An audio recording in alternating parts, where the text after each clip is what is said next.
सभी बीएलई को मेरा नमस्कार। मैं Ajay Choubey, CSC state office Lucknow से।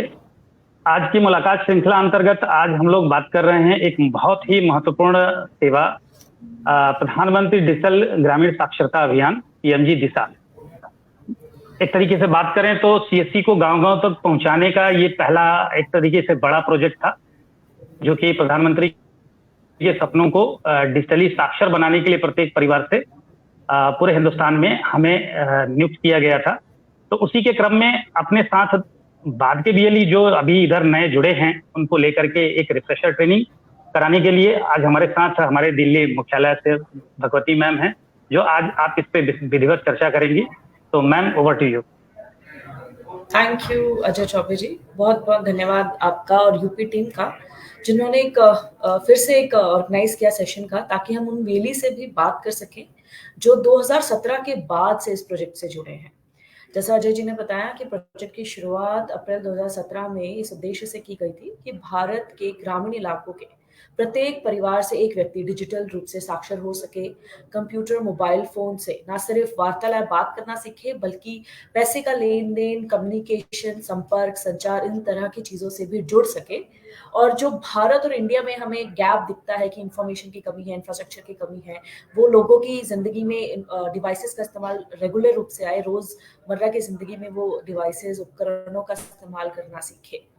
तो काफी रिलीज हमारे साथ 2017 के बाद जुड़े हैं, तो उनकी प्रॉपर ट्रेनिंग नहीं हो पाई। उम्मीद है कि सेशन से आपके जितने भी सवाल हैं, क्या सही तरीका है पीएमजी दिशा प्रोजेक्ट में काम करने का, किन बातों का क्या ध्यान रखना है, किन बातों से दूर रहना है, कौन सी हरकतें, कौन सी चीजों पीएमजी दिशा में नहीं करनी, ताकि प्रोजेक्ट सुचारू रूप से चलते रहे और आपकी भी जो पेमेंट है वो नियमित महीना रूप से आपके हर महीने बैंक में आती रहे। अजय जी, कोई सवाल नहीं है तो सेशन शुरू कर सकते हैं हम लगातार। नहीं, अभी आप शुरू करें, एक बार वो ओवरव्यू बताएं, उसके बाद फिर सवाल लेते हैं। जी। जैसे अजय जी ने बताया कि प्रोजेक्ट की शुरुआत इस उद्देश्य से की गई थी कि भारत के प्रत्येक ग्रामीण इलाके के एक हर परिवार में से एक व्यक्ति डिजिटल रूप से साक्षर हो सके। ये दुनिया का अपना एक इकलौता सबसे बड़ा डिजिटल लिटरेसी प्रोजेक्ट है, जिसमें हम 6 करोड़ लोगों को डिजिटल साक्षर बनाने जा रहे हैं। सबसे पहले पीएमजी दिशा प्रोजेक्ट की बात की जाए तो सवाल उठता है कि कौन इस प्रोजेक्ट में काम कर सकता है। हमारे वीएलईज, विलेज लेवल एक सेंटर, सीएससी केंद्र ग्रामीण इलाकों में चला रहे हैं, वो व्यक्ति इस प्रोजेक्ट में काम करने के लिए एलिजिबल है, मान्य है। लेकिन आप इस सेंटर में अपने सेंटर को पोर्टल में कैसे रजिस्टर करें, क्या शर्तें हैं, उसके बारे में पहले बात कर लेते हैं।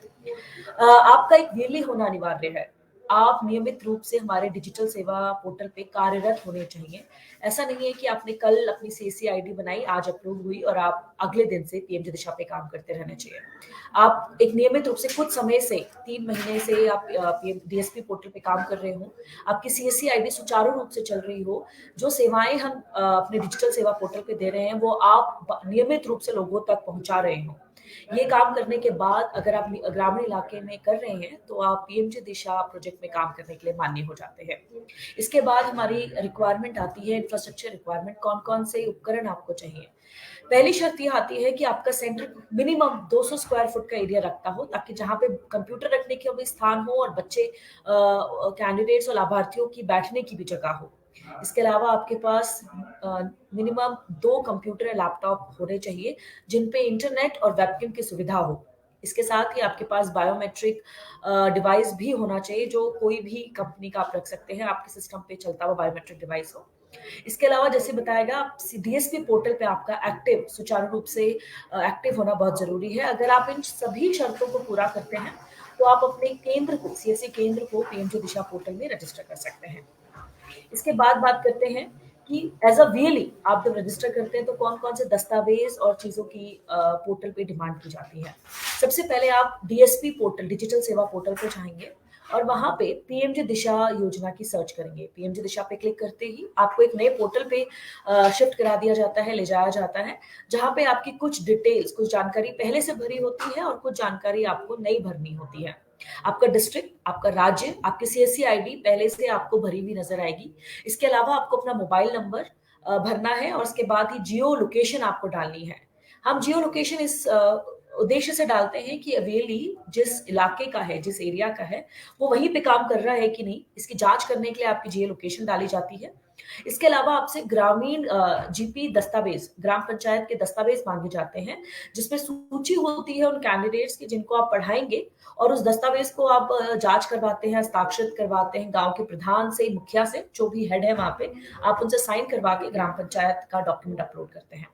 इसके बाद एक एफिडेविट है जिसे डाउनलोड करके आप ये सुनिश्चित करते हैं, हमें हस्ताक्षर करके ये लिखते हैं कि पीएमजी दिशा पोर्टल में आप कोई गलत काम नहीं करेंगे। अगर कोई सीएससी सेंटर गलत काम करते हुए पाया जाएगा तो हम आपके खिलाफ एक्शन ले सकते हैं। इसके अलावा एड्रेस प्रूफ, इन तीनों दस्तावेजों को आप अपलोड करते हैं। आपके इन तीनों डॉक्यूमेंट्स अपलोड होने के बाद हमारी डिस्ट्रिक्ट और स्टेट टीम आपके सेंटर को फिजिकली, भौतिक रूप से विजिट करती है, आपके सेंटर पे जाती है, चेक करती है कि जो दस्तावेज और चीजें आपने लिखी हैं, जो उपकरण आपने लिखे हैं, वो इंफ्रास्ट्रक्चर आपके पास है भी या नहीं, सेंटर आपका मौजूद दिए हुए स्थान पे मौजूद है या नहीं। इन सभी की जांच करने के बाद आपके सेंटर को अप्रूव कर दिया जाता है। इस बात का यहाँ खास ध्यान रखें कि कोई भी डॉक्यूमेंट गलत पाए जाने पर, फेक डॉक्यूमेंट अपलोड करने पे आपके सेंटर को निरस्त किया जाएगा, आपके सेंटर को आगे अप्रूव नहीं किया जाएगा और हो सकता है कि आपकी सीएससी आईडी भी बंद कर दी जाए। तो यहाँ पे बिली इस बात का कृपया ध्यान रखें कि आप कोई भी गलत जानकारी के साथ सिस्टम पे नहीं आ रहे हो। जो भी दस्तावेज आप हमें दे रहे हैं वो सही हो और सही जानकारी रखते हो। अब अगर बात की जाए, ये तो बात की कि आपके सेंटर अप्रूव हो गया, सेंटर अप्रूवल होने के बाद आप, उसके बाद ही आप स्टूडेंट्स को पढ़ा पाएंगे, उनका रजिस्ट्रेशन करवा पाएंगे। एक सवाल हमसे पूछा जाता है, कैसे कैंडिडेट्स का चयन करें। कैंडिडेट्स का चयन यहाँ पे बहुत जरूरी है। आपको हर परिवार से सिर्फ एक लाभार्थी को चयन करना है। वो महिला, पुरुष, बच्चा कोई भी हो सकता है, बशर्ते उसकी आयु 14 से 60 साल की बीच ही होनी चाहिए। वो डिजिटल रूप से निरक्षर होना चाहिए, उसे कंप्यूटर डिवाइस का इस्तेमाल ना करना आता हो, लेकिन वो किसी एक भाषा का ज्ञान रखता हो, उसे हिंदी, अंग्रेजी या किसी भी भारतीय भाषा का ज्ञान हो, वो पढ़ना लिखना उसमें जानता हो या जानती हो। ऐसे लाभार्थी का चयन करके आप उन्हें पोर्टल पे रजिस्टर कर सकते हैं। इस बात का भी खास ध्यान रखें कि लाभार्थी का आधार कार्ड होना बहुत जरूरी है। बिना आधार कार्ड के पीएमजी दिशा पोर्टल पे रजिस्ट्रेशन नहीं किया जा सकता। सबसे पहले आपको कैंडिडेट का आधार कार्ड लेके उसको रजिस्टर करना है। उसके बाद बायोमेट्रिक ऑथ होता है। यहाँ पे रजिस्ट्रेशन के इस वक्त हमारे यहाँ रजिस्ट्रेशन की दो प्रक्रिया, दो ऑप्शंस, दो विकल्प आपके पास मौजूद है। एक विकल्प है कंप्यूटर के माध्यम से कैंडिडेट का रजिस्ट्रेशन करना। इसमें आप कैंडिडेट को बायोमेट्रिक से ऑथ करते हो और अंगूठा लगा के या जो भी आइरिस डिवाइस है, जो भी डिवाइस है, बायोमेट्रिकली ये प्रूफ करते हो, ये पता करते हो कि जो जानकारी आप दे रहे हो वही कैंडिडेट का रजिस्ट्रेशन भी किया जा रहा है या नहीं। दूसरा तरीका है मोबाइल एप्लीकेशन के थ्रू के द्वारा कैंडिडेट का रजिस्ट्रेशन करना। इसमें क्या होता है कि हमने ये पाया कि गांव में जगह जगह जाके अपने सेंटर से दूर जो गांव में बच्चे पढ़ते हैं, स्कूल में पढ़ते हैं, उनका रजिस्ट्रेशन करने के लिए थोड़ी मुश्किलें आ रही थी। इसके लिए हमने मोबाइल के थ्रू आपको रजिस्ट्रेशन करना अलाउ किया है। इसमें यह बात आपको खास ध्यान रखनी है कि मोबाइल से रजिस्ट्रेशन करते वक्त एक ओटीपी हम आपसे मांगते हैं। इसलिए हर प्रत्येक कैंडिडेट के साथ एक नया मोबाइल नंबर होना जरूरी है। आप किसी एक मोबाइल नंबर से दो लाभार्थियों का रजिस्ट्रेशन नहीं कर सकते, क्योंकि हर एक फोन पे केवल एक ही बार ओटीपी जाएगा। ओटीपी जाने के बाद आप कैंडिडेट का सक्सेसफुली बायो ऑथ से रजिस्ट्रेशन कर सकते हैं। उसके बाद रजिस्ट्रेशन करने के बाद डिजिटल, आपको ये मैंने आपको बताया कि मोड ऑफ रजिस्ट्रेशन आपका मोबाइल फोन या लैपटॉप के थ्रू है। मोबाइल दोनों के रजिस्ट्रेशन से आप कैंडिडेट को ये बायो सक्सेसफुल रजिस्ट्रेशन के बाद कैंडिडेट की जानकारी पोर्टल पे आ जाती है, उसकी तस्वीर हमारे पोर्टल पे आ जाती है और कैंडिडेट का सक्सेसफुली रजिस्ट्रेशन हो जाता है। यहाँ ध्यान रखिए कि कैंडिडेट का जो फोटोग्राफ आप यूज कर रहे हैं वो आज के समय का हो, अपडेटेड हो। कई बार हमने देखा है कि बच्चों का जब आधार बना था तो वो 11-12 साल के थे और 10 साल बाद वो बच्चों की शक्लें काफी चेंज हो गई हैं, बालों का कलर चेंज हो गया है, उनके वो अलग दिखने लगे हैं, जिससे एग्जाम के दौरान कोई परेशानी ना आए और ये सुनिश्चित किया जा सके कि सेम कैंडिडेट ही एग्जाम के लिए आया है। तो कैंडिडेट लाभार्थी का फोटोग्राफ आज के समय जितना अपडेटेड रखेंगे उतना आपको आसानी रहेगी।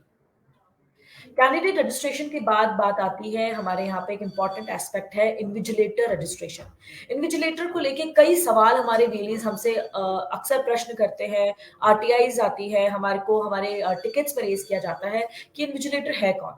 यहाँ पे थोड़ा समय लेके आपको बताना चाहूंगी कि इन्विजिलेटर एक महत्वपूर्ण भूमिका पीएमजी दिशा परीक्षा में अदा करते हैं। पहले तो सवाल पूछा जाता है कि इन्विजिलेटर का चयन कैसे करें। कोई भी कंप्यूटर का ज्ञान रखने वाला, कंप्यूटर का बेसिक ज्ञान रखने वाला व्यक्ति को आप इन्विजिलेटर बना सकते हैं। ये कोई सरकारी शिक्षक हो सकता है, गांव का मुखिया पंच हो सकता है, पोस्ट ऑफिस का कोई अधिकारी हो सकता है, बैंक का कोई अधिकारी हो सकता है, जिसे आप इन्विजिलेटर के रूप में चयन कर सकते हैं। इन्विजिलेटर के आधार डाल के आप उसका रजिस्ट्रेशन करते हैं। जैसा कैंडिडेट का बायो अप करके रजिस्ट्रेशन होता है, वैसे ही इन्विजिलेटर का भी रजिस्ट्रेशन आप ऐड अपने पोर्टल पे करते हैं। इन्विजिलेटर का रजिस्ट्रेशन करते वक्त आपको इस बात का ध्यान रखना होगा कि परीक्षा के दौरान इन्विजिलेटर का फिजिकल रूप से, भौतिक रूप से सेंटर में होना बहुत अनिवार्य है। अगर इन्विजिलेटर नहीं रहेगा तो आपकी परीक्षा ना शुरू होगी ना खत्म। तो इसलिए उसी व्यक्ति का चयन करें जो आपके परीक्षा केंद्र में पहुंच सके समय पे और कैंडिडेट का एग्जाम करवा सके। ऐसे ही व्यक्ति का चयन करें जो पढ़ा लिखा हो और थोड़ा कंप्यूटर और तकनीकी ज्ञान रखता हो। इसके बाद इन्विजिलेटर के रजिस्ट्रेशन के लिए आपको उसका आधार चाहिए होता है। आधार के बाद आप उसका बायो अप करके अपने पास एक लिस्ट बना सकते हो। कुछ 4-5 इन्विजिलेटर अपने पास एक समय में आप ऐड कर सकते हैं। ये भी देखा गया है कि कई लोग शिकायत करते हैं कि उनके आधार से इन्विजिलेटर के रूप में रजिस्ट्रेशन नहीं किया जा रहा। तो हो सकता है कि वो व्यक्ति किसी और ट्रेनिंग सेंटर में इन्विजिलेटर के रूप में रजिस्टर हो। जब तक वो उस समय अपने एक समय में एक ट्रेनिंग सेंटर से डिलीट नहीं होगा, वो नए सेंटर पे ऐड नहीं किया जा सकता। तो आपको इस बात का भी ध्यान रखना है कि एक व्यक्ति एक ही ट्रेनिंग सेंटर पे एक इन्विजिलेटर के रूप में कार्य कर सकता है। परीक्षा से पहले कैंडिडेट का एक वेरिफिकेशन हम करते हैं। इसका उद्देश्य है ये जांच करने का कि क्या जिस कैंडिडेट को पढ़ाया जा रहा है उसको किस क्वालिटी का, किस गुणवत्ता की ट्रेनिंग दी गई है। क्या उसे ईमेल लिखने के बारे में बताया गया है कि नहीं, कैशलेस ट्रांजैक्शंस के बारे में उसको कितना ज्ञान है। इसकी जांच करने के लिए हमारे पास दो तरीके हैं। पहले हम आपको एक go-ahead@pmgdisha mail.in पर एक मेल भेजनी होती है। ये वही आपके डैशबोर्ड पे और कैंडिडेट के डैशबोर्ड पे रिफ्लेक्ट करता है। जैसे ही आप कैंडिडेट का रजिस्ट्रेशन करोगे उस दिन ये दिखाई देता है कि आपने कैंडिडेट को इस मेल पर एक कैंडिडेट की मेल आईडी से एक मेल आपको भेजना है। ये मेल आप हिंदी, इंग्लिश किसी भी भाषा में लिख सकते हैं। इसके अलावा हम एक डमी ट्रांजैक्शन, एक वर्चुअल ट्रांजैक्शंस करवाते हैं 1-1 रुपए की 3 बार, ये जांच करने के लिए कि कैंडिडेट को वर्चुअल पेमेंट, ऑनलाइन या कैशलेस पेमेंट करनी आती है या नहीं। अब अगर बात करें कि कैंडिडेट को पढ़ाया क्या जाता है, 5 विभिन्न मॉड्यूल्स में कंप्यूटर की बेसिक जानकारी देने की कोशिश की गई है। ये मॉड्यूल 22 भाषाओं में कैंडिडेट के पोर्टल डैशबोर्ड पे अवेलेबल रहते हैं। जिस भी भाषा, जिस भी लैंग्वेज में कैंडिडेट कंफर्टेबल है, उसे ज्ञान है उस भाषा का, वो उस भाषा में उन मॉड्यूल्स की पढ़ाई कर सकता है। ये मॉड्यूल्स डिजिटल डिवाइस के बारे में बताते हैं, उनका कैसे डिजिटल डिवाइसेस को चलाना होता है, इंटरनेट का क्या उपयोग है, इंटरनेट का संचार, कम्युनिकेशन के लिए कैसे इस्तेमाल करें। साथ ही डिजिटल फाइनेंशियल टूल्स कौन-कौन से हैं जिनमें यूपीआई और आपके पैसे ट्रांसफर करने के जो विभिन्न वॉलेट्स हैं, विभिन्न प्लेटफॉर्म्स हैं, उनका इस्तेमाल कैसे करना है। सही तरीका क्या है इनके इस्तेमाल करने का। कौन-कौन सी जानकारी आप किसी के साथ शेयर कर सकते हैं, कौन सी जानकारी किसी के साथ शेयर नहीं करनी। अपने एटीएम, डेबिट कार्ड को कैसे सुरक्षित रखना है। इन सभी को इन 5 मॉड्यूल्स में अलग-अलग तरीकों से बताया गया है ताकि हमारे ग्रामीण नागरिकों को ये पता चल सके कि किस तरह की जानकारी वो आगे साझा कर सकते हैं और किस तरह की जानकारी अपने परिवार वालों के साथ भी शेयर नहीं करनी है। अब यहाँ पे कैंडिडेट को 20 घंटों की ट्रेनिंग दी जाती है। ये ट्रेनिंग 10 दिन मिनिमम, कम से कम 10 दिन और अधिकतम 30 दिनों के अंदर आपको कैंडिडेट लाभार्थी की ट्रेनिंग खत्म करनी है और उन्हें विभिन्न मॉड्यूल्स में जो भी पढ़ाया गया है आप उन्हें पढ़ा सकते हैं।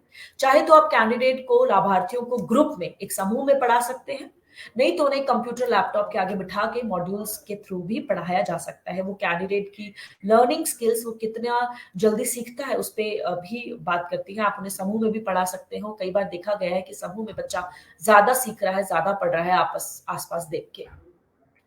अब कैंडिडेट का रजिस्ट्रेशन भी हो गया, उसकी आपने ट्रेनिंग भी कर ली और उसका वेरिफिकेशन भी हो गया। अब सबसे इंपॉर्टेंट जो महत्वपूर्ण स्टेप है वो आता है कैंडिडेट की परीक्षा करवाना। परीक्षा के दिन, जिस दिन आप परीक्षा ले रहे हैं, उस दिन ध्यान रखें कि आपके सेंटर पे लाइट, बिजली और इंटरनेट की व्यवस्था हो। ऐसा ना हो कि उस दिन बिजली बार-बार जा रही हो, इंटरनेट की कनेक्टिविटी कम या खराब हो, तो उसका असर आपको परीक्षा में देखने को मिलेगा। कैंडिडेट हो सकता है उसका परीक्षा ना चाहते हुए भी एग्जाम बंद हो जाए, तो ऐसी चीज़ों को अवॉइड करने के लिए आप उस दिन एग्जाम रखें, जिस दिन कैंडिडेट आपके यहाँ सेंटर पे एग्जाम इलेक्ट्रिसिटी और बिजली और इंटरनेट की पूरी सुविधा मिल रही हो। इसके अलावा आपको बायो ऑथ के थ्रू सबसे पहले कैंडिडेट और इन्विजिलेटर को बायो ऑथ करना होता है। ये सुनिश्चित करने के लिए ही कि जिस कैंडिडेट का आपने रजिस्ट्रेशन किया है वही परीक्षा देने आया है कि नहीं। आपको कैंडिडेट से डिमांड करनी है कि वो अपना आधार कार्ड या कोई भी पहचान पत्र उस दिन अपने साथ एग्जाम के दौरान, परीक्षा के दौरान लेके आए। और जैसे ही एग्जाम शुरू होता है, आप बायो ऑथ करने के बाद आपकी स्क्रीन में कैंडिडेट का फोटोग्राफ और कैंडिडेट की पहचान पत्र की फोटो की मांग की जाती है। इस समय आपको ये ध्यान रखना है कि कैंडिडेट का फोटो बिल्कुल साफ हो और जो पहचान पत्र की फोटो आप लिख रहे हो उसमें लिखे हुए अक्षर साफ स्क्रीन पे दिखाई दे रहे हो। लाइट की व्यवस्था ऐसी हो कि शक्ल देख पा रहे हो और पहचान पत्र पे लिखा हुआ टेक्स्ट भी स्क्रीन पे पढ़ा जा पा रहा हो। कैंडिडेट की परीक्षा स्टार्ट होती है, आरंभ होती है, उसको 1 घंटे का समय दिया जाता है। उस 1 घंटे में उसे 25 मल्टीपल चॉइस क्वेश्चंस पूछे जाते हैं, जिसमें उसे एक सवाल के 4 जवाबों में से एक सही जवाब दिया जाता है। एक आखिरी का सवाल पूछा जाता है जिसमें हम लाभार्थी की टाइपिंग स्किल, उसे कितना टाइप करना आता है उसकी जांच की जाती है और 1 घंटे के भीतर इन सभी सवालों के जवाब उसे देने होते हैं। सवाल के सभी जवाब खत्म होने पे सबमिट बटन पे क्लिक करना होता है। ये आपको ध्यान रखें कि कैंडिडेट परीक्षा खत्म होने से पहले सबमिट बटन पे क्लिक ना करें। सबमिट होते ही कैंडिडेट की परीक्षा समाप्त हो जाती है और उसको उसी के तुरंत डैशबोर्ड पे एक प्रोविजनल सर्टिफिकेट दे दिया जाता है, जिसमें लिखा जाता है कि इस दिनांक को कैंडिडेट पीएमजी दिशा परीक्षा के लिए बैठा था और सक्सेसफुली पास कर गया है। 45 दिन के भीतर आप जिस एग्जाम एजेंसी से कैंडिडेट ने एग्जाम दिया है, 45 दिन के भीतर उसका ओरिजिनल सर्टिफिकेट भी उसके डैशबोर्ड में आ जाता है। यहाँ पे कई सवाल हमसे पूछे जाते हैं कि मैं अपना सर्टिफिकेट कहाँ से लूं, ट्रेनिंग सेंटर तो 2 साल पहले बंद हो गया या नहीं मिल रहा, तो मैं अपना सर्टिफिकेट कहाँ से लिया जा सकता है। तो यहाँ पे मैं उन सभी लाभार्थियों और वीएलईज को बताना चाहूंगी कि अगर आपने पीएमजी दिशा की परीक्षा पास कर ली है तो आपके डिजी लॉकर में भी वो सर्टिफिकेट उपलब्ध है। आप अपने डिजी लॉकर में लॉग इन कीजिए और वहां पे आपको अपना पीएमजी दिशा का सर्टिफिकेट दिखाई दे जाएगा। एक चीज का बात यहाँ पे खास बात ध्यान रखें कि जब आप परीक्षा के लिए जा रहे होते हो, आपको अगर आपने गलत जानकारी दी है तो आपको वहां पे रोक दिया जाएगा। आपको बोला जाएगा कि सही जानकारी के साथ वापस आए। अगर 3 बार के बाद आपने दोबारा से 3 बार गलत जानकारी के साथ अपने एग्जाम में अपीयर हुए, उसके बाद आपको परीक्षा से ब्लॉक कर दिया जाता है, आपकी आईडी को निरस्त कर दिया जाता है। वो कैंडिडेट फिर कभी एग्जाम पे नहीं बैठ पाएगा। तो ऐसी स्थिति को अवॉइड करने के लिए, ऐसी आपके साथ स्थिति ना हो, तो ध्यान रखिए कि कैंडिडेट का फोटोग्राफ साफ दिखता हो, उसका नाम, पता, डेट ऑफ बर्थ, जो भी पहचान पत्र में जानकारी दी गई हो वो साफ दिखाई दे रही हो। अब ये तो थी आपकी कैंडिडेट की पूरी जर्नी, जहां पे हमने उसका रजिस्ट्रेशन करवाया, उसकी ट्रेनिंग और परीक्षा करवाई। अब एक बात करते हैं कि पीएमजी दिशा स्कीम में, जब आप पीएमजी दिशा में एज अ वीएलई काम कर रहे हैं, तो क्या सही तरीका है पीएमजी दिशा में काम करने का और किन तरीकों को आपको अवॉइड करना है। सबसे पहले आपको बता दें कि www.pmjdisha.in ये हमारी ऑफिशियल वेबसाइट है। इसके अलावा हमारी कोई वेबसाइट नहीं है जहाँ पे हम काम करते हो। आपको सिर्फ www.pmjdisha.in पे ही विजिट करना है। यहीं से आपको आपका सेंट्रल लॉगिन और कैंडिडेट का लॉगिन होगा। ट्रेनिंग सेंटर को इन्विजिलेटर का चयन करते वक्त ये ध्यान रखें कि वो व्यक्ति फिजिकली रूप से आपके परीक्षा के दिन आपके सेंटर पे मौजूद रहे। अगर कोई व्यक्ति आपने इन्विजिलेटर के रूप में चयन किया है वो नहीं आ सकते, तो आप किसी और इन्विजिलेटर का चयन करें, उनका रजिस्ट्रेशन करवाएं। बिना इन्विजिलेटर के आपकी परीक्षा, कैंडिडेट की परीक्षा आरंभ नहीं होगी। इन्विजिलेटर को कंप्यूटर का बेसिक ज्ञान होना चाहिए। वो कोई सरकारी शिक्षक, पोस्ट ऑफिस में काम करता हुआ व्यक्ति, बैंक में काम करता हुआ व्यक्ति या ग्राम पंचायत का सदस्य हो सकता है। एक अगर सवाल किया जाए, ये पूछा जाए कि पहचान पत्र के रूप में कौन-कौन सी दस्तावेज इस वक्त मान्य है जो कैंडिडेट को एग्जाम के लिए अलाउ कर सकते हैं, उनमें आपका Aadhaar card, voter card, PAN card और बैंक पासबुक जिसमें लाभार्थी की तस्वीर साफ दिख रही हो और उसका नाम पता दिखता हो, ऐसे ये सभी दस्तावेज मान्य हैं। आप इन सभी चारों में से किसी भी एक दस्तावेज को दिखा के परीक्षा शुरू करवा सकते हैं। परीक्षा के पूरे दौरान 1 घंटे की परीक्षा के दौरान कैंडिडेट का चेहरा स्क्रीन पे साफ दिख रहा हो, ऐसा ना हो कि उसका आधा चेहरा दिख रहा हो, सर नीचे हो, सिर्फ शरीर का या शक्ल का एक पोर्शन दिख रहा हो। ऐसी स्थिति में आपको ब्लॉक कर दिया जाएगा या परीक्षा देने से रोक दिया जाएगा। अगर परीक्षा के दौरान आपकी परीक्षा को पॉज करके पूछा जाता है कि कीबोर्ड दिखाएं, दाएं मुड़े, बाएं मुड़े या जो भी निर्देश आपको चैट बॉक्स में दिए जा रहे हैं, तो आपको वो फॉलो करने हैं। ये जांच की जा रही है कि आप ही एग्जाम दे रहे हैं या फिर आप किसी और की बिना मदद के एग्जाम दे रहे हैं कि नहीं, इसकी जांच की जाती है। तो जो भी प्रॉक्टर आपको सवाल कर रहा है या जो भी आपको दिशा निर्देश दे रहा है, कृपया उनको फॉलो करें और चीटिंग का या किसी भी अनफेयर मीन्स का इस्तेमाल ना करें। अगर आप पकड़े जाने पे आपकी परीक्षा को निरस्त किया जा सकता है और आपके ट्रेनिंग सेंटर को बंद कर दिया जा सकता है। इसके अलावा अपना वोटर आईडी कार्ड, जो भी हमने दस्तावेज यहाँ बोले हैं, वो कैंडिडेट को अपने सेंटर पे अपने साथ के लेके जाना चाहिए, जिसपे अपडेटेड फोटो बना। ऐसा ना हो कि 10-12 साल पुरानी फोटो हो जिसमें लाभार्थी को पहचानना थोड़ा मुश्किल हो रहा हो। आपके कंप्यूटर पे कोई भी ऐसा सॉफ्टवेयर ना हो जिससे परीक्षा रुकने का खतरा हो या आपके पास कोई भी वर्चुअल कंट्रोल सॉफ्टवेयर नहीं होना चाहिए। इसके अलावा आपके पास अपडेटेड जावा, वेब कैमरा, बायोमेट्रिक डिवाइस सारा ऑलरेडी इंस्टॉल होना चाहिए परीक्षा शुरू होने से पहले। लाइटनिंग आपको ध्यान रखें, जैसे इस वक्त आप मुझे साफ देख पा रहे हैं कि लाइटनिंग साफ है, आप मेरी शक्ल देख पा रहे हैं, वैसे ही परीक्षा के दौरान भी लाइटनिंग का इस तरीके से ध्यान रखें कि लाभार्थी का चेहरा साफ दिख रहा हो। स्क्रीन और लाभार्थी के बीच में कम से कम 1.5 मीटर की दूरी हो। लो इंटरनेट पे कभी-कभार परीक्षा अपने आप बंद हो जाती है, तो इसलिए ध्यान रखें कि इंटरनेट की सुविधा पूरी उस दिन पूरे दिन एग्जाम के दिन आपको इंटरनेट चलता हुआ इंटरनेट आपको मिले या दूसरे कुछ इंतजाम आपके पास हो कि अगर इंटरनेट चलना बंद हो जाए तो आपके पास कोई ना कोई इंतजाम होना चाहिए। इसके अलावा बात करते हैं क्या ना करें। इसको खास ध्यान रखें परीक्षा के दौरान आपके कंप्यूटर या लैपटॉप में वेबकैम के अलावा कोई और डिवाइस कनेक्टेड ना हो। अगर हमारे सिस्टम ने उसे पकड़ लिया तो आपकी परीक्षा स्टार्ट नहीं होने देगा, इसलिए ध्यान रखें कि वेबकैम के अलावा कोई भी डिवाइस कनेक्ट नहीं होना चाहिए। कैंडिडेट के आसपास कोई भी प्रिंट किया हुआ मटेरियल ना हो, कोई मदद के लिए व्यक्ति मौजूद ना हो जो उसकी मदद कर रहा हो परीक्षा के दौरान। रिमोट शेयरिंग सॉफ्टवेयर जो होते हैं वो ना हो और अगर ये पकड़े गए तो आपके खिलाफ सख्त कार्रवाई भी की जा सकती है। तो इस बात का ध्यान रखें कि कैंडिडेट खुद एग्जाम दे रहा हो, किसी की मदद ना ले रहा हो। आप परीक्षा के दौरान जो एग्जाम टैब है उसके अलावा कोई और टैब, कोई और विंडो ना खुली हो। सिस्टम पे सिर्फ एग्जाम चल रहा हो। कैमरा के आगे सिर्फ कैंडिडेट बैठा हो, कैंडिडेट के आसपास कोई मदद करने के लिए या कोई भी व्यक्ति खड़ा ना हो। इससे कई बार समझ में नहीं आता कि व्यक्ति सिर्फ ऐसे ही खड़ा है या मदद भी कर रहा है, तो आपकी परीक्षा रोकी जा सकती है। तो ऐसा ना करें, उस चीज का ध्यान रखें आप कि बच्चा कंप्यूटर में जो बैठा वही एग्जाम दे रहा हो, कोई चलता फिरता सेंटर पे ना घूम रहा हो। और आप परीक्षा के दौरान आप स्क्रीन छोड़ के नहीं जा सकते। आपको लाभार्थी को समझाना है कि अगर परीक्षा दे रहे हो बिना सबमिट बटन दबाए अगर आप उठ के चले गए तो आपको आपकी परीक्षा को निरस्त कर दिया जाएगा। चीटिंग के मामले में आपके सेंटर को ब्लैकलिस्ट किया, कैंडिडेट को ब्लॉक करके सेंटर को ब्लैकलिस्ट भी किया जा सकता है। परीक्षा के दौरान इंटरनेट डिस्कनेक्ट ना करें, इससे कैंडिडेट का एग्जाम इनकम्प्लीट रह जाएगा और फिर परेशानी आप ही को होगी।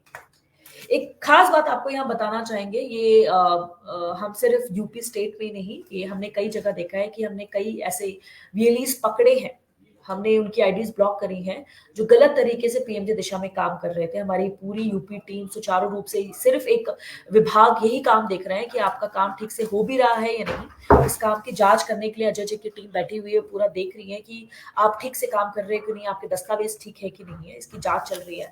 अगर आप पकड़े जाओगे तो आपकी आईडी को हम ब्लॉक कर देंगे, आपकी सीएससी आईडी के खिलाफ भी एक्शन लिया जाएगा। तो ऐसे किसी भी आपको डराने के लिए नहीं है, आप उन वीएलई से बात कर सकते हैं जिनकी आईडीज हमने ब्लॉक करी है। तो यहाँ पे मैं अपने आप को विराम दूंगी।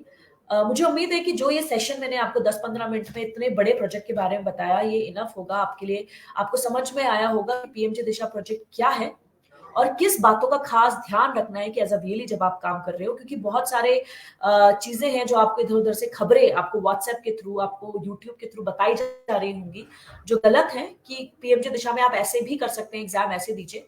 तो जो ऑफिशियल, जब तक कोई ऑफिशियल व्यक्ति सीएससी का आपसे बात नहीं कर रहा, उसके अलावा सारे पीएमजे दिशा के काम करने के तरीके गलत हैं।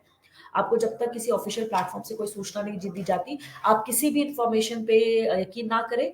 हमेशा सीएससी का ऑफिशियल व्यक्ति जो आपसे इंफॉर्मेशन शेयर कर रहा है, चाहे इस यूट्यूब के माध्यम से, फेसबुक लाइव के माध्यम से या ऑफिशियल व्हाट्सएप के माध्यम से ही आपको इंफॉर्मेशन दी जाएगी।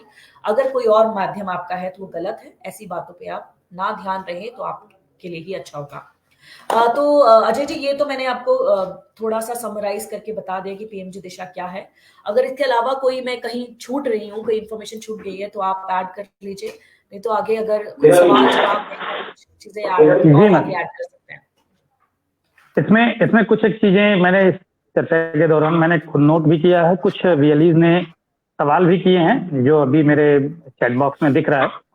बात करते हैं कि जैसे अगर कोई वीएलई एप्लीकेशन करता है, किसी कैंडिडेट को रजिस्टर करता है, रजिस्ट्रेशन के दौरान कुछ चीजें मतलब जैसे डेट ऑफ बर्थ गलत हो जाए या ऐसा कुछ एरर आ गया, टाइपिंग मिस्टेक हो गई, तो इसको सुधार कैसे करेंगे? इसके बारे में क्या तरीका है अपडेट करने की? एप्लीकेशन का तरीका क्या है? देखिए, परीक्षा, अगर कैंडिडेट ने परीक्षा में नहीं बैठा है, उससे पहले आप उसकी कोई भी जानकारी को एडिट कर सकते हो। आपको कैंडिडेट के जिस दिन आपने रजिस्ट्रेशन किया है, आप वहां पे एडिट टैब में जाके कैंडिडेट की जानकारी का आपको उसमें भी हमने कंडीशंस दी है कि आप इतनी ही जानकारी एडिट कर सकते हो कैंडिडेट की, लेकिन ये मैंने आपको सेशन में बताना जी।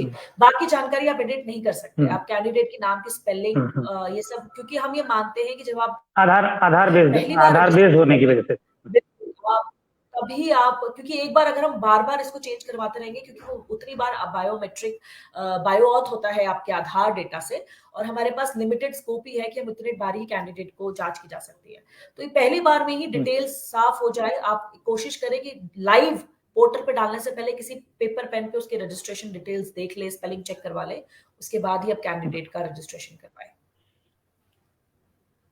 अच्छा, ये सर्टिफिकेशन या यूं बोलें इसको कि उसको फाइनल एग्जाम कह सकते हैं। अपने 20 घंटे के क्लासेस करने के बाद एक कैंडिडेट का जब हम एग्जाम कराते हैं, तो एग्जाम कराने का एक प्रोसेस आपने बताया कि पूरी तरह से कैंडिडेट को एक तरीके से लाइव सामने बैठना है, जो भी दिशा निर्देश जो लाइव डॉक्टर बोल रहा है उसको पूरा अध्ययन करना है, उसको मानना है। अच्छा, इसकी समय अवधि क्या होती है? कब से कब के बीच में ये एग्जामिनेशन होता है?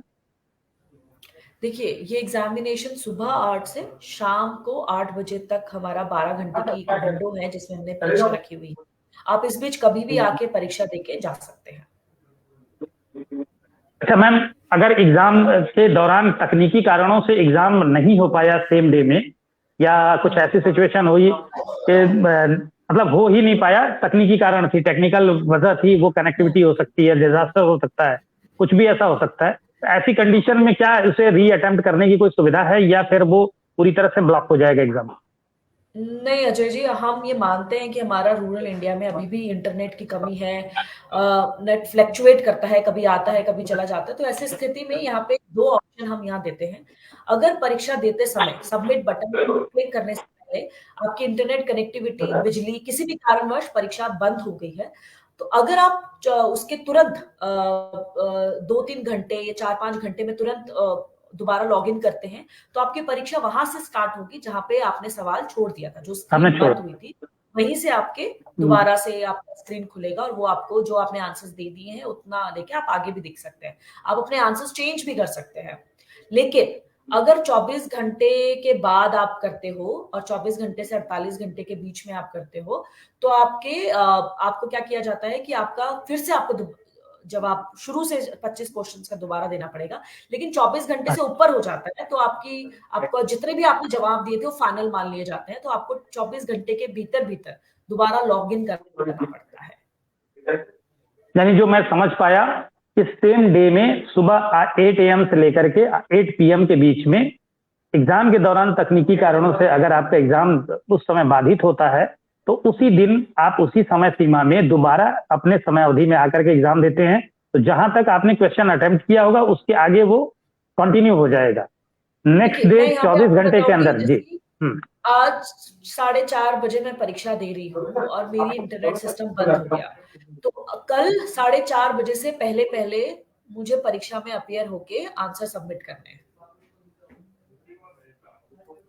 जी। तो अगर 5 बज जाता है तो हाँ। अब अगला क्वेश्चन है मेरा कि जैसे पंजीकरण के आपने जैसे बताया शुरू में अपने शुरुआती डिटेल में कि कैंडिडेट को 20 घंटे के लिए एक समय अवधि में उसको पूरा सेशन क्रिएट करना हो, तो मतलब अपने असाइनमेंट कंप्लीट करने होते हैं। अधिकतम 20 दिनों की अवधि में उसे अपनी मुख्य परीक्षा दे लेनी होती है, 20 या 30 दिनों के अंदर। तो मैं मान के चलता हूं कि 30 दिन के बाद भी अगर वो कैंडिडेट एग्जामिनेशन नहीं देता है, तो क्या उन्हें उनकी अभ्यर्थन को रद्द कर दिया जाएगा या वो कंटिन्यू रह सकते हैं? अभी फिलहाल हम नहीं कर रहे हैं क्योंकि लॉकडाउन के समय में बहुत सारे बच्चे माइग्रेट कर गए थे या लोग माइग्रेट कर गए थे। तो स्थिति में ध्यान रखते हुए हम उन्हें ऑप्शन देते हैं कि आप 30 दिन के बाद भी परीक्षा के लिए बैठ सकते हैं।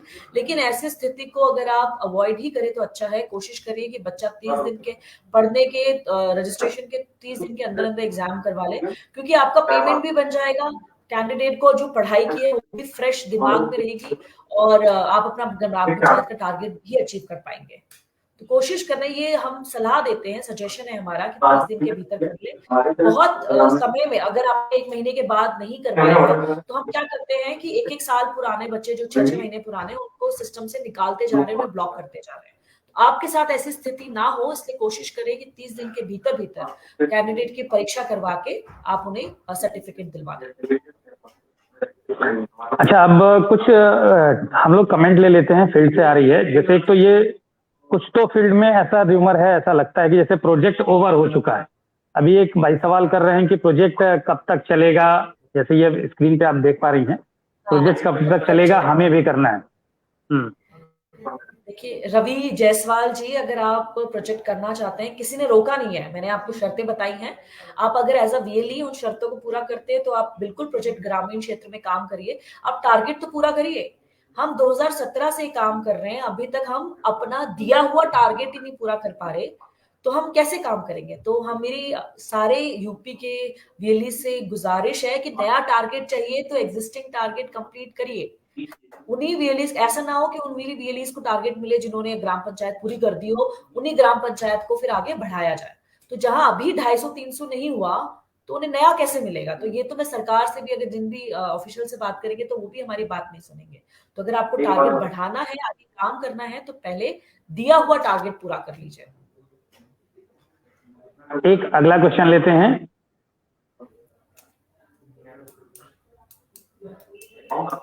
एफिडेविट कहाँ से नोटरी कराना होगा? जी, आजकल तो ई स्टैम्प का जमाना है। आप किसी भी सर्टिफाइड नोटरी आपकी जगह जगह बैठे रहते हैं, वहां पे जाके आप एफिडेविट उनसे ई स्टैम्प करवा के डॉक्यूमेंट्स करवा सकते हैं, या कोई भी आपके आसपास जो नोटरी बैठते हैं आप उनसे कहीं से भी स्टेट का मान्य ई स्टैम्प पेपर है, आप उस पे बनवा सकते हैं डॉक्यूमेंट।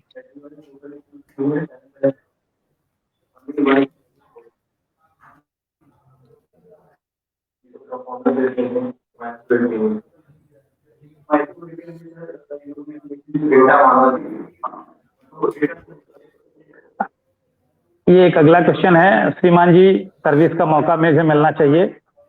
तो बिल्कुल, अभी मैम ने बताया कि आप मानदंडों को पूरा करते हो तो आप आवेदन कर सकते हैं। विजय शंकर जी का एक सवाल है मैम। मैम, गलती से कैंडिडेट का डेट ऑफ बर्थ रॉन्ग हो गया है, कैसे सही होगा? आप कैंडिडेट के आप अपना लॉगिन कीजिए, वहाँ पे एडिट ऑप्शन में डेट ऑफ बर्थ ठीक करवाने का ऑप्शन है। आप वहाँ पे जाके डेट ऑफ बर्थ ठीक करवाइए। अगर नहीं होता है तो हमारी टीम है, टिकट रेज़ करिए, हमें बैकएंड से उसका डेट ऑफ बर्थ चेंज करना पड़ेगा। अगर बहुत समय सीमा रजिस्ट्रेशन किए हुए 1.5-2 महीना हो गया तो एडिट नहीं हो पाएगा। आप उसके बाद टिकट रेज़ करिए, हमारी टीम बैकएंड से आपके कैंडिडेट का डेट ऑफ बर्थ चेंज कर देगी। अगर फ्रेश रजिस्ट्रेशन है तो आप खुद भी कर सकते हैं, एडिट में जाके एडिट टैब में जाके कैंडिडेट का डेट ऑफ बर्थ चेंज कर दीजिए।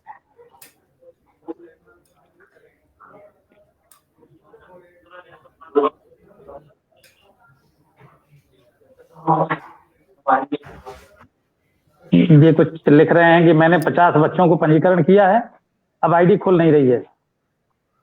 देखिए मनोज जी, आईडी सिर्फ उन वीएलई, देखिए इस वक्त मेरे सिस्टम पे हमारे पास कम से कम 60-70 हजार वीएलईज काम कर रहे हैं देश भर में। सबकी आईडीज ब्लॉक नहीं होती है। तो अगर आपकी आईडी ब्लॉक हुई है तो ये आप लिख लीजिए कि आपने कोई ना कोई गलत काम किया है, या तो आप यूपी में काम नहीं कर रहे हैं, आप अपने दिए हुए डिस्ट्रिक्ट में, अपने दिए हुए ग्राम पंचायत में काम नहीं कर रहे हैं। अगर कर भी रहे हैं तो गलत कर रहे हैं।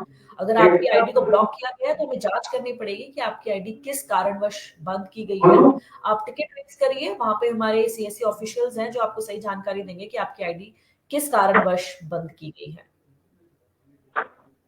अगला सवाल है, यह सर्टिफिकेट किस काम में आता है? देखिए, ये मैं आपको सारे वीएलईज को यहाँ साफ बता दूं कि ये पीएमजे दिशा का सर्टिफिकेट हम कहीं भी नहीं कहते किसी एम्प्लॉय के लिए, जॉब के लिए काम आता है। ये काम में आपको किसी भी जॉब में, नौकरी के लिए काम में नहीं आता है, ये पहले ही बता दें। ये सिर्फ एक लाइफ स्किल है, एक जीवन में आपने एक नया स्किल सीखा है, उसके लिए हम ये बता रहे हैं कि आपको एक कंप्यूटर चलाना उस व्यक्ति को आता है, सिर्फ उतना प्रमाणित करता है। इससे ज्यादा कोई प्रमाण नहीं है। आप किसी नौकरी वगैरह में इसको ना दिखाएं, क्योंकि हम कहीं भी ये चीज हमने नहीं लिखी हुई या बोली गई है कि आप इसे किसी नौकरी में भी, अपने पेशे में भी इसको प्रमाण के रूप में इस्तेमाल कर सकते हैं।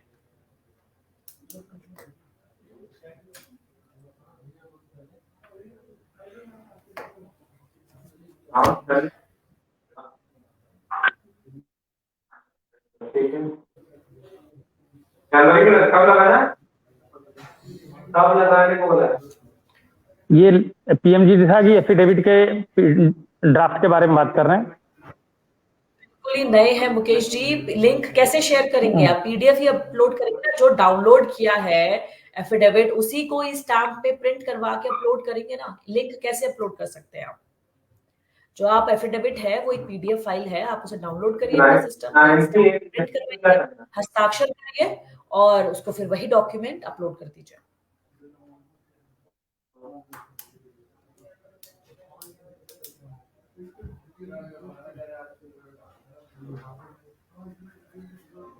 ये एक सवाल है, कैंडिडेट कैसे वेरीफाई होगा या कैंडिडेट कैसे वेरीफाई करेगा? वो तो बायो ऑथेंटिक बताया ना, आधार से सर्टिफिकेट। अच्छा, सर्टिफिकेट कैसे वेरीफाई होगा? सर्टिफिकेट वेरीफाई करने का अभी कोई तरीका नहीं है। उसका हमारे पास एक हर सर्टिफिकेट का हम कोड जनरेट करते हैं। आप ये प्रमाणित करना है कि परीक्षा कैंडिडेट ने दी है कि नहीं दी, तो आप कैंडिडेट का नाम हमारे साथ, उसका यूजर नेम शेयर कर दीजिए। हम ये बता पाएंगे कि कैंडिडेट ने परीक्षा में पास हुआ या नहीं। प्रमाण नहीं कर सकते। मैम, ये सर्टिफिकेट जैसा कि अभी इसमें है कि डिजी लॉकर में जाता है, तो डिजी लॉकर और सर्टिफिकेट, इसको बीएलई कैसे एनेबल कराएं, थोड़ा सा इसके बारे में रोशनी डाल दें, जिससे कि बीएलई अपडेट रहे। जी, डिजी लॉकर आपको क्या करना है, किसी भी व्यक्ति जिसके पास आधार है और आधार से लिंक्ड मोबाइल है, वो अपना डिजी लॉकर लॉग इन कर सकता है। जब आप डिजी लॉकर की एप्लीकेशन डाउनलोड करते हैं तो सबसे पहले वो आपसे आपका आधार मांगता है और एक ओटीपी जनरेट करवाता है आपके मोबाइल नंबर पे। अगर आप दोनों चीजें उस वक्त आपके पास है तो आप ओटीपी डाल के अपने आप को ऑथेंटिकेट करके डिजी लॉकर में आप लॉग इन कर सकते हैं। डिजी लॉकर में आपके वो सारे दस्तावेज आ जाते हैं, जो भी आपके आधार से जुड़े हुए दस्तावेज होते हैं। इसमें अगर आपने रिसेंटली बनाया तो आपका ड्राइविंग लाइसेंस या आपका कोई भी इंश्योरेंस का कार्ड, जो भी चीजें आपके आधार से लिंक है वो सारी आपको वहां मिलती है। इसके अलावा पीएमजी दिशा का सर्टिफिकेट भी हम आपको वहां पे डाल देते हैं। आप वहां से लॉग इन करके, आपको वहां पे बहुत सारे टैब्स होते हैं, वहां पर एक पीएमजी दिशा का भी नजर आएगा। उस पर क्लिक करते ही आपको एक पीडीएफ ओपन हो जाएगा जिसमें कैंडिडेट का फोटोग्राफ, किस साल में जो भी सर्टिफिकेट है वो सर्टिफिकेट खुल जाएगा और वहां पे आप अपना डिजी लॉकर में पीएमजी दिशा का सर्टिफिकेट देख सकते हैं। तो यहाँ मैं कोशिश उम्मीद इंस्टॉल करें अपने मोबाइल फोन पे, देखें कैसे काम चलता है, उसके बाद वो फिर कैंडिडेट को बताएं कि आप अपने डिजी लॉकर में भी पूरे जीवन भर अपना कैंडिडेट अपना सर्टिफिकेट स्टोर करके रख सकते हैं। जी मैम, ये क्वेश्चंस तो अभी आते रहेंगे, हम लोग भी इसको बैक टू बैक जवाब देते रहेंगे। चूंकि अभी हमारा समय हो चला है और आपने एक कम समय में इतने बड़े प्रोजेक्ट के बारे में पूरी एक मतलब एक व्यवहारिक स्क्रिप्ट जिसको कहते हैं उस तरीके से आपने पूरी बात बताई, जो एक पूरा क्रमबद्ध तरीके से कि पंजीकरण कहाँ से शुरू करें, उसके लिए क्या ध्यान रखें, सेंटर का क्या आपका क्राइटेरिया होना चाहिए, सेंटर लगाने के बाद आपको बच्चों को वाजिब तरीके से उनको मोबिलाइज करना, जाके ढूंढना स्थानीय पंचायत में, पंचायत का प्रधान या सेक्रेटरी के माध्यम से उनके ऑथेंटिकेट जो भी डेटाबेस है उसको कराना, लिस्ट को, सूची को वेरीफाई कराना, साथ में उनको प्रशिक्षण देना, प्रशिक्षण देने के बाद उनका सर्टिफिकेशन कराना, और सर्टिफिकेशन के बाद अब चलते चलाते एक आखिरी पॉइंट मेरे पास और बचा है कि ये पेमेंट प्रोसेस क्या है, पेमेंट के लिए वीएलई क्या प्रक्रिया अपनाते हैं और कितने किस तरीके से ये पेमेंट होता है, क्योंकि पेमेंट कितना होता है ये तो मैं नहीं पूछूंगा, लेकिन प्रक्रिया क्या है वीएलई के बारे में ये आप जरूर बताएं यहाँ पब्लिक फोरम में। जी, पेमेंट भी हम बता सकते हैं, ये अच्छा सवाल आपने किया है। हर प्रमाणित, हर सर्टिफाइड कैंडिडेट पे आपको 300 रुपए की राशि हम उपलब्ध करवाते हैं, आपके बैंक खाते में दी जाती है। तो सबसे पहले यहाँ आपको ध्यान रखना है कि जो भी बैंक डिटेल, जो बैंक जानकारी आपने अपने सीएससी पोर्टल पे रजिस्ट्रेशन करते वक्त दी थी, हम उसी बैंक जानकारी को लेते हैं। पीएमजी दिशा में कोई भी बैंक को आपसे जानकारी नहीं मांगी जाती, ना कोई पैन कार्ड वगैरह मांगा जाता है। तो इस बात का ध्यान रखिए, अगर कोई आपको कॉल करके बोलता है कि सीएससी से बोल रहा हूँ, आप अपना बैंक डिटेल्स दे दीजिए, तो ऐसी कॉल्स को अवॉइड करें, ये धोखेबाजी वाली कॉल हो सकती है। हम कोई भी जानकारी आपसे मोबाइल फोन पे नहीं मांगते हैं या लिख के नहीं मांगते हैं। आपको अपनी बैंक डिटेल्स और पैन कार्ड अपने सीएससी पोर्टल पे अपडेट करवानी है। जो भी बैंक डिटेल वहां पे दी गई होगी उसी पे ही हर महीने हम पैसा डालते रहते हैं। जैसा मैंने बताया कि 250 से 300 तक का हर पंचायत का टारगेट है। अगर आपने आप जितने भी उस मंथ में 1 तारीख से 31 तारीख तक जितने भी लाभार्थियों की परीक्षा करवाते हैं और जो पास होते हैं, मल्टीप्लाइड बाय गुणा 300 वो पैसा आपको आपके बैंक में हम डाल देते हैं। लेकिन यहाँ पे इस बात का ध्यान रखिए, अगर आपका पैन कार्ड हमारे पास अपडेटेड नहीं है या एक पैन कार्ड से 2-2 आईडीज डाली गई हैं या इनकम्प्लीट पैन कार्ड है, तो ऐसी स्थिति में या बैंक डिटेल्स मैच नहीं हो रही, ऐसी स्थिति में क्योंकि हमारे पास जानकारी सही नहीं है, इस वजह से हम पैसा तो डालते हैं लेकिन बैंक से रिजेक्ट हो जाता है, जिस वजह से आपकी राशि बीच में अटकी रह जाती है। तो ये चीज ना हो, फिर हमें दोबारा वो साइकिल दोबारा से प्रक्रिया शुरू करनी पड़ती है।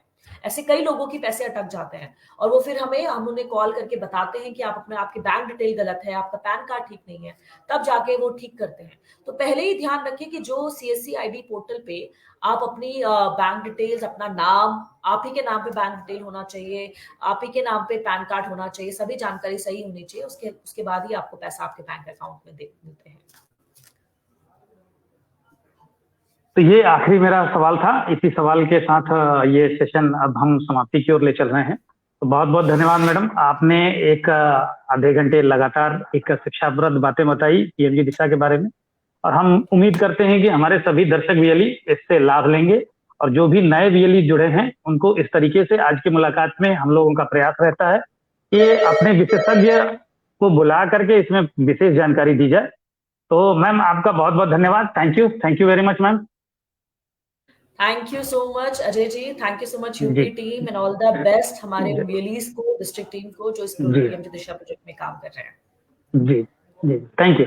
Thank you.